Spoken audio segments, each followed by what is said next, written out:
Yeah, great. I'm Tony. I've been here. I was just saying to Michelle and Chris that I've been here for 23 years, which is quite a while to be in one place, in one church.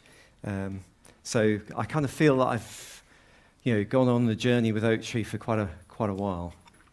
But God is the same yesterday, today, and forever, isn't He? And He wants to, but He also wants to do new things. He wants to bring about His kingdom. And so we're going to be talking about God's kingdom today in a whole series. This is the kingdom foretold. So I'm going to take you on a little bit of a sort of kind of historical journey, but we're going to start in the year 2020. So the world is in chaos. President Trump, having won a marginal election victory in November 2016, has just taken control of the US military as its supreme commander the week before the next presidential election.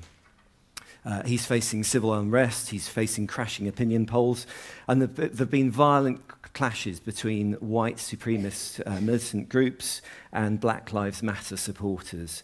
Nearly 1,800 US citizens have been killed in escalating gun violence.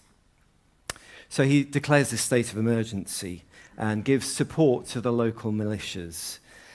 He says, we've got to defend ourselves, guys. Besides which, these black guys are all bringing crime, they're bringing drugs, they're all rapists. That's what he says. Meanwhile, in Europe, Russia, under President Putin, has seized large swathes of former Soviet states in Eastern Europe. He's been emboldened by the US's increasingly nationalistic and isolationistic foreign policy. And President Trump's various comments that, we'll lend support to those who deserve it. And funny enough, nobody seems to deserve it. Strange, that. So, without American support, the aging European military technology falls easily to Russia. Across Eastern Europe, tens of thousands of so-called rebels and revolutionaries and terrorists have been taken to work in Siberian camps. The world looks on speechless and does nothing. England stands alone in its stance against, yes, it's great to be English, isn't it? England now stands alone in its stance against further Russian expansion, but without support from its former European partners, and it's been separated from Scotland and Wales because of their recent referendums. It's on its own. Much of the English military hardware has been damaged or destroyed. Queen Elizabeth, the new aircraft carrier, destroyed off the coast of Latvia on its maiden voyage, trying to defend against the Latvian invasion.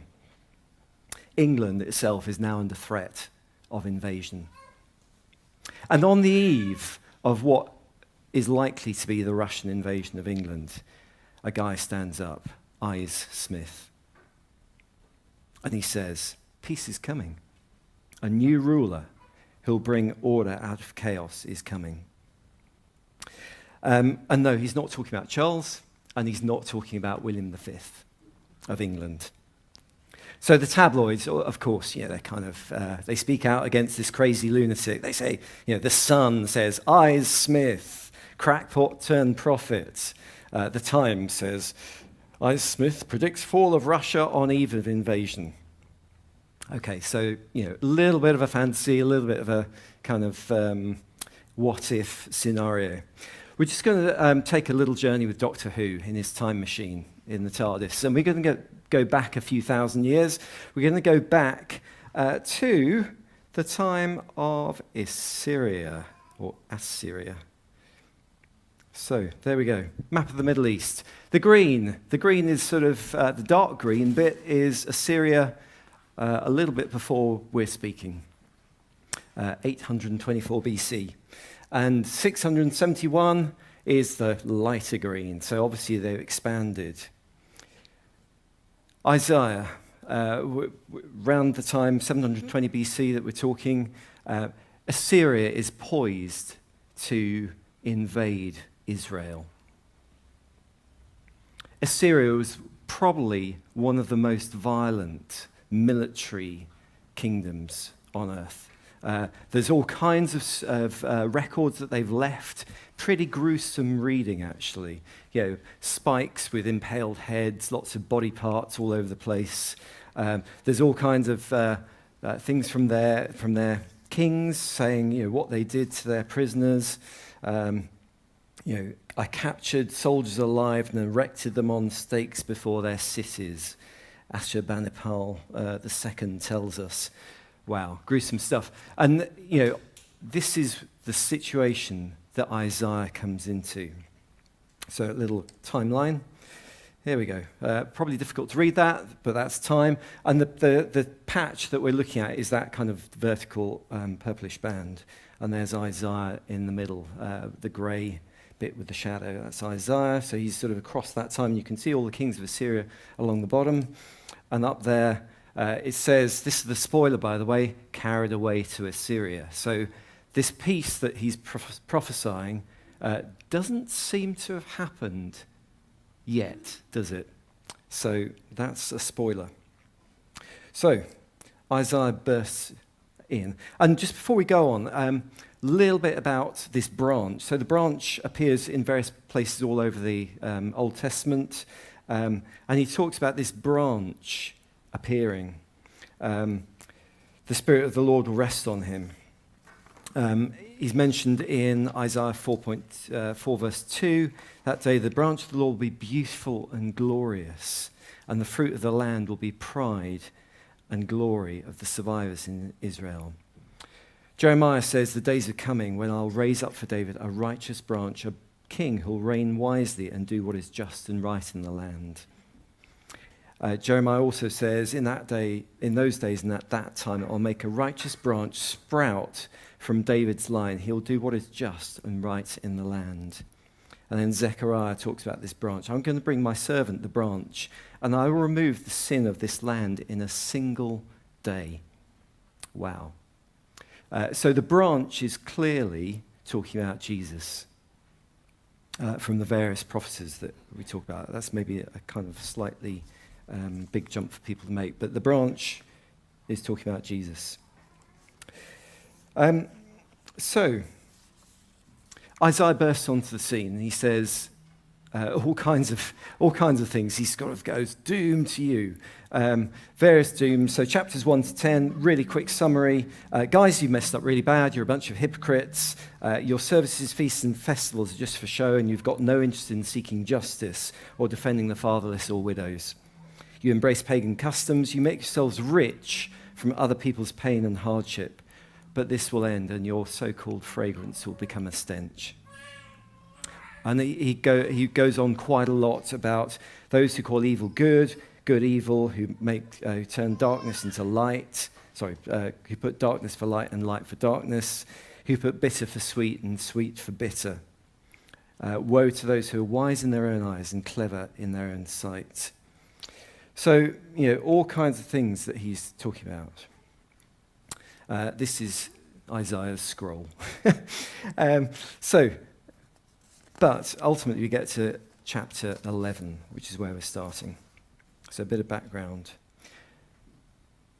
A few things that he's talking about. He's talking about the kingdom. He's talking about the kingdom of God. I just want to draw out a few things. So the kingdom of God inspires hope. So the reality for Isaiah is that there's this sort of horrendous future that they're facing with this really, this military machine that's coming their way. And they're going to, they're on the point of obliteration. They've seen it happen to nations around them. Torture, captivity. But he says, no, that isn't the end. There's more to it than this. It doesn't end here, guys. Even if they invade. He says you'll go through a period of captivity. You'll go through exile. But ultimately, God's kingdom wins. Something bigger is happening. So there's going to be a new kingdom, a new ruler, and out of the remnant, a new shoot will grow. And that shoot is the branch. The other thing he says is the kingdom cares for the poor.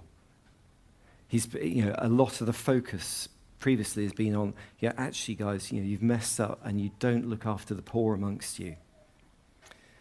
And he's saying the kingdom will be characterized by how the poor are looked after. Mother Teresa once wrote various things. She says that in the West, our main issue is loneliness. But actually her life was characterized by time spent with the poor. Not just the poor spiritually, but the poor physically, the poor in Calcutta. The kingdom cares about the poor because the king of the kingdom cares about the poor. He says, Isaiah says, he'll judge the needy by what is right and render decisions on earth's poor with justice. So the king is also, the kingdom is passionate about justice. It's passionate about justice, possibly even more than poverty. So Isaiah, in one of the earlier chapters, he says, "Doom to you who legislate evil, who make laws that make victims, laws that make misery for the poor, that rob my destitute people of dignity, exploiting defenseless widows, taking advantage of homeless children." Wow, he's speaking really directly.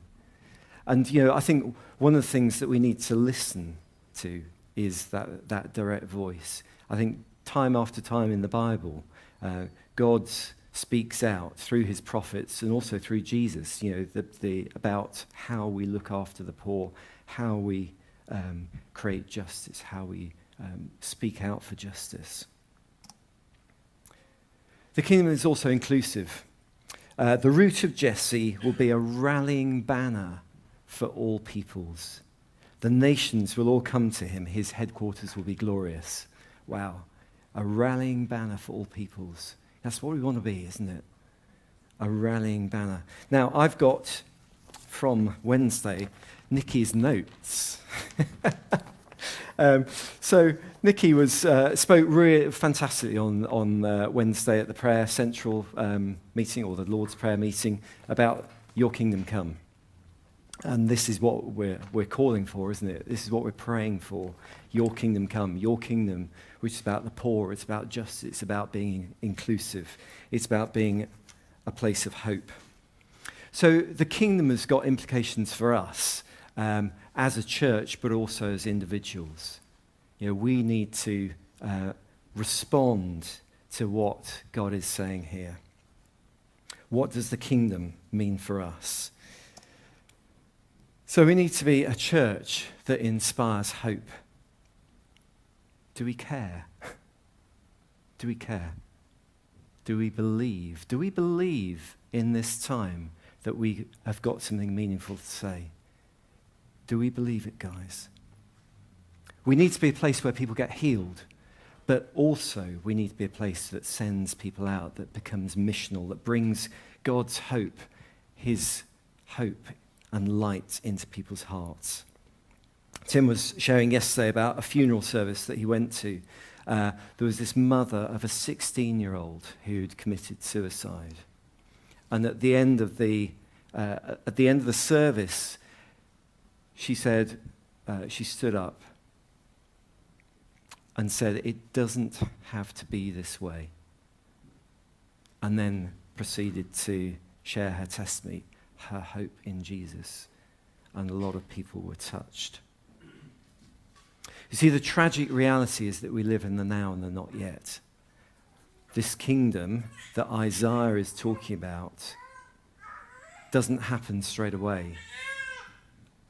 Assyria still invades.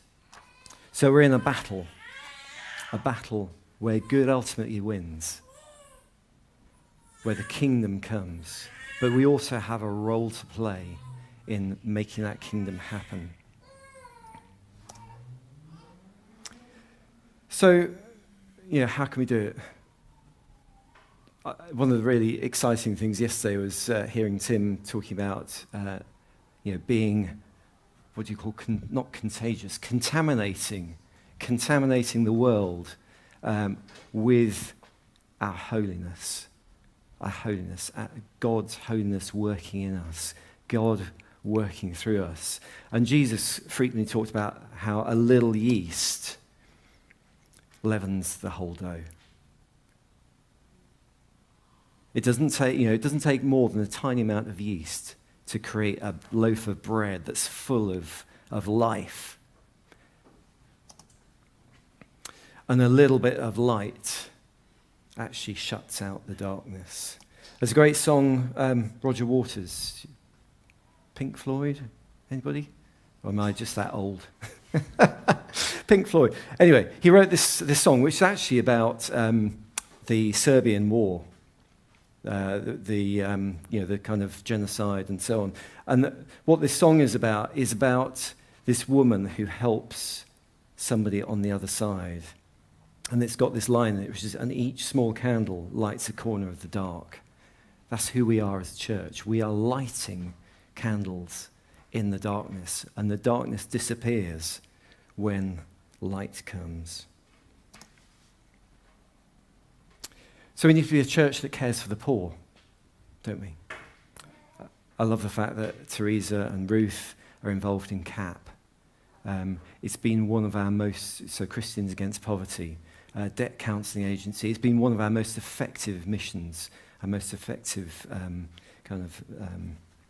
things that we do. And we need it. That's a little map of Acton. We were talking about betting shops and pawnbrokers and so on yesterday. And here you see, actually, this isn't all of the betting shops, but there's 5 there, and there's actually a 6th one because there's Coral that's just off the screen. And here we are, right in the middle. What's that say? What's that say to us as a church? So we need to be a church that brings justice to those around us. How can we bring justice to Acton? Martin Luther King said this: injustice anywhere is a threat to justice everywhere. We need to respond. We need to speak out. We need to be people of good news to those around us, but also not just those around us, but speaking out into the world. Hope for Justice is an anti-trafficking charity. And their catchphrase is, we exist to end human trafficking and slavery in our generation. Join us. Isn't that a great vision? In our generation, ending trafficking and slavery in the UK. We could be advocates for refugees. We could be advocates for the homeless. We could speak out against the dropping of cluster bombs in Aleppo on Syrian children. There's horrendous stuff that's happening there at the moment. We also need to be a church that's inclusive. We're hearing a little bit earlier from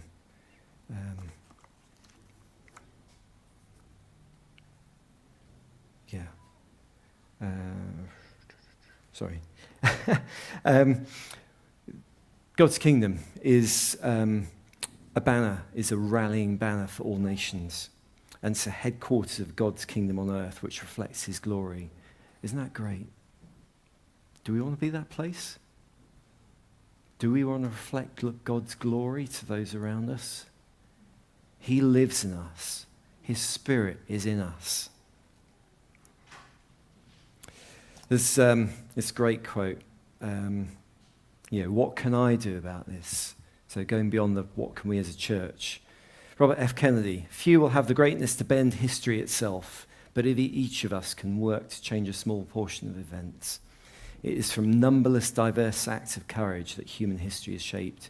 Even if we're not the person that wins the Nobel Peace Prize, actually, in our corner of the earth, we can, as individuals, shape history. We can give hope to those around us. And I think, sometimes we face issues, we face difficulties ourselves, we face hardship, we face pain. Maybe some of us have faced horrendous things. We need to come to him. He is the one who can make us whole again. He is the one who can save us. As a church, we need to be looking out for each other.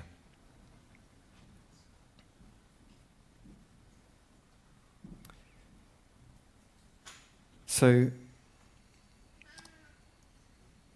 I love this song. It shows my age slightly, maybe.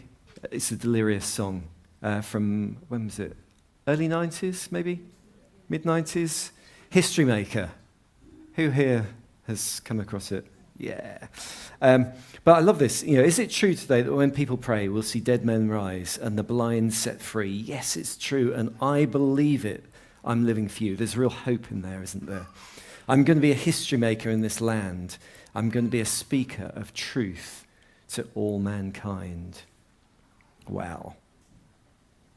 And the reality is, I'm running into your arms because that is where I find the power.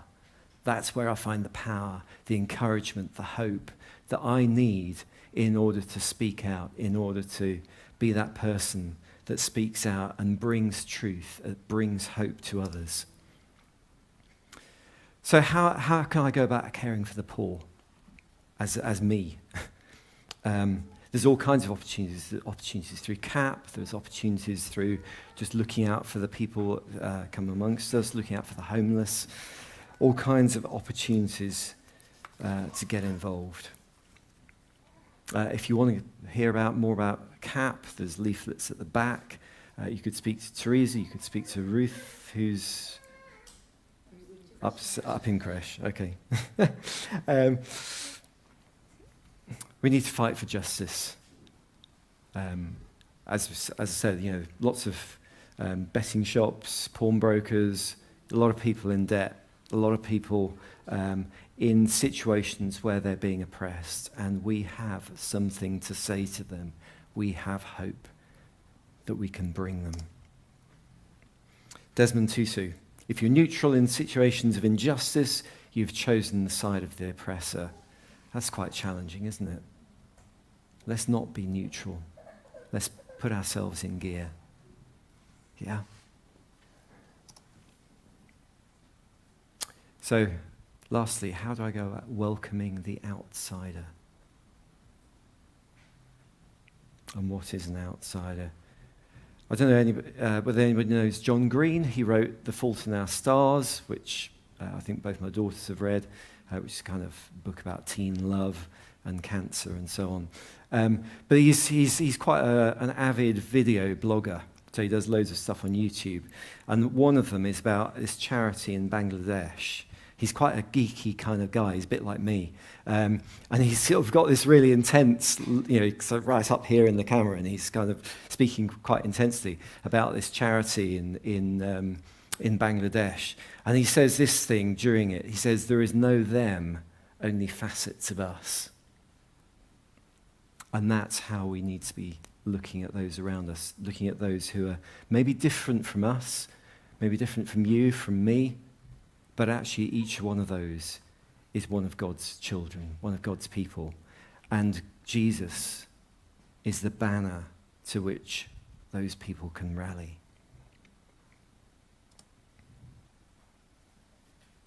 Let's remember that his resurrection power is working in us. If the challenge seems too difficult, if the thought of engaging with the poor, with the broken, if speaking out for justice seems too challenging, remember whose power it is that works in you.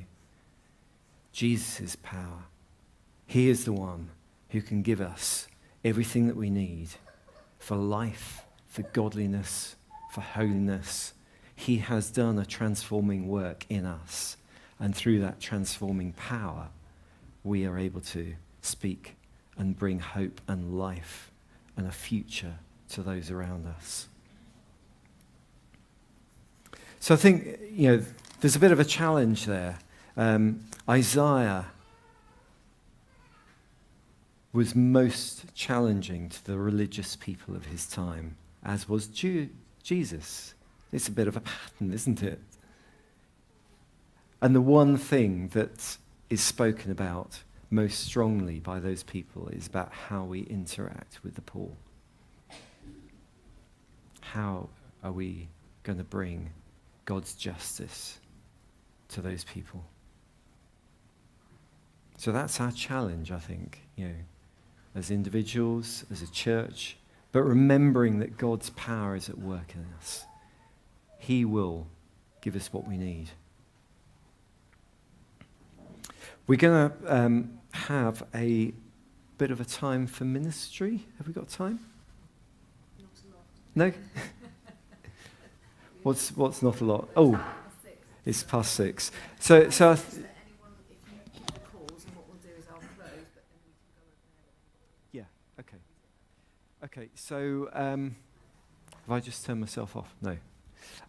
So what we'll do, we'll close the service, but I think, there is if anybody wants to respond to this, feels they want to get more involved, or maybe actually is struggling with hope themselves, not finding hope in anything that they see. It kind of feels like, the Russians are about to invade for you, or the Assyrians are about to invade, or it feels like you've been through a time where actually they have invaded and, have tortured you,